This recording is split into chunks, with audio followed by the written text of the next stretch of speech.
Mapagpalang araw po sa ating lahat. Ako nga po pala si Emmanuel o Alejandre. Ito po ang aking daily devotion ngayong August 22. And for today, ating pag-uusapan kung may listahan ka pa ba ng kasalanan. Are your sins still being condemned?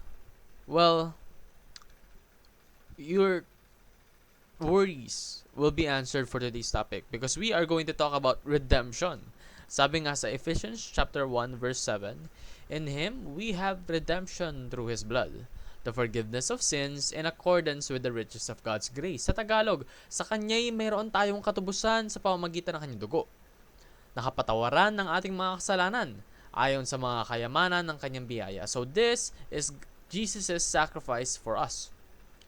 Na yung sakripisyo niya ay nagtupos ng lahat ng parusa ng ating mga kasalanan.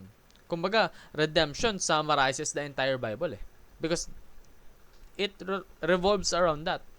Na yung Panginoon natin, na siyang mahal na mahal tayo, kahit na tayo yung nagkasala, kahit na tayo nagkakulang, kahit na tayo yung gumawa ng masama sa Kanya, He still chose to forgive us. And not only forgive us, to sacrifice His one and only Son in order for our sins to no longer be the cause of our eternal suffering. Kumbaga, magkakaroon tayo ng salvation. That is why redemption shows the beauty of the cross. Now, the cross isn't something beautiful, no? Kumbaga, yung krus na binuhat ni Jesus ay gawa sa kahoy, mabigat, punong-puno ng splinters, no? Rough edges, hindi yung smooth. Kumbaga, napakahirap talagang pasan-pasanin yung krus na yon. Pero dahil sa krus na yon, pinakita, sinimbolize yung lengths na willing puntahan yung Panginoon natin para sa atin. And that's the beauty of the cross. Not the cross itself, but the symbolism that it gives, no? Because redemption shapes us into Christ-like character. Kung ikaw, na-realize mo sa sarili mo na yung buhay ko na to, hindi to sa akin. Dahil yung buhay ko na to, dahil to sa Panginoon. Tinubos niya yung kasalanan ko. Kahit na ako yung may pagkukulang. Kahit na ako yung may sala.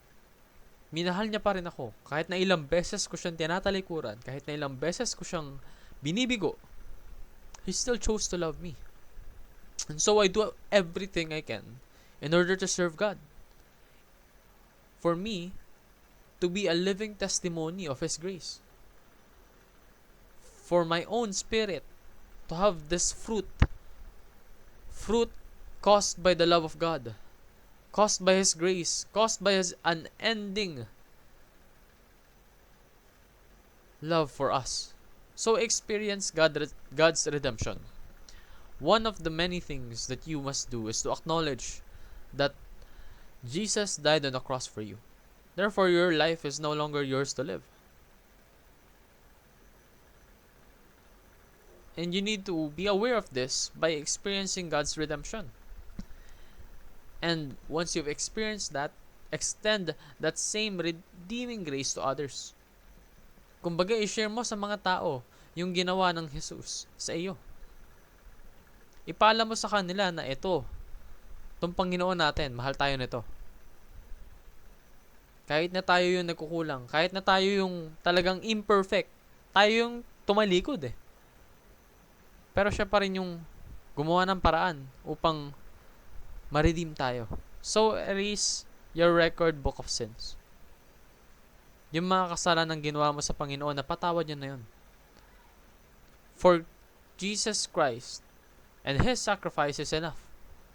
You are no longer condemned for your sins. Be free. And with that freedom, serve God. Yun lamang po ang aking daily devotion. Maraming salamat sa pakikinig. Pagpalain po tayong lahat and let us all give glory to God.